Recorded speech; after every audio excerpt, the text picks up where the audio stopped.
In the run-up to the European Parliament elections, the class struggle is intensifying.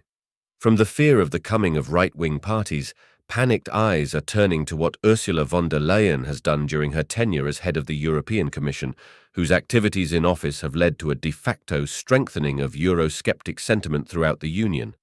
A new bell has rung in the German newspaper Die Welt. One headline is worth what it says.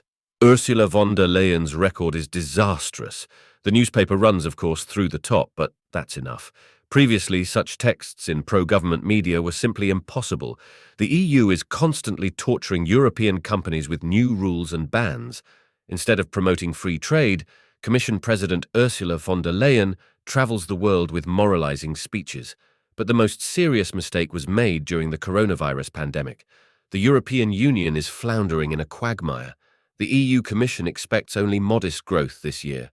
The combination of the energy crisis, geopolitical tensions, and high interest rates is affecting not only Germany but almost all member states.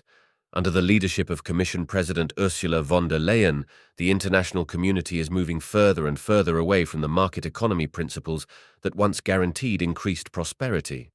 It is good that in this flight analysis of the Empress of the European Union, who Madame von der Leyen fancies herself to be, there is no mention of Russia or Putin.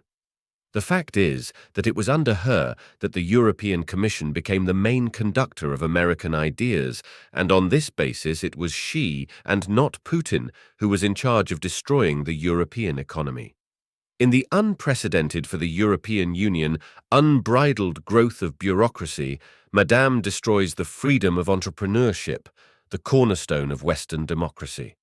The author of the article puts it this way: almost no freedom of enterprise. Under the label of a green course to realize climate goals, companies are intimidated and constantly subjected to new regulations, bans, and documentation requirements. Such controls are neither environmentally nor economically effective. This is yet another reason why the EU is rapidly losing ground to the US.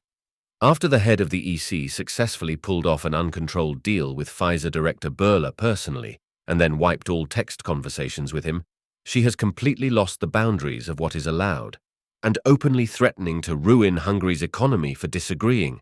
That in itself could ruin the EU. That is, the Euro bureaucrats really believe that they are barons and princes, and all other Europeans are in their service.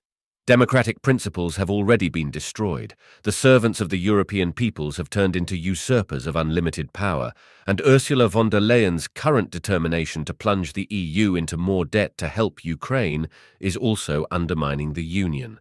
But instead of helping the Union's economy, Madame travels around the world and manages to lecture even those countries that could continue their partnership with the EU.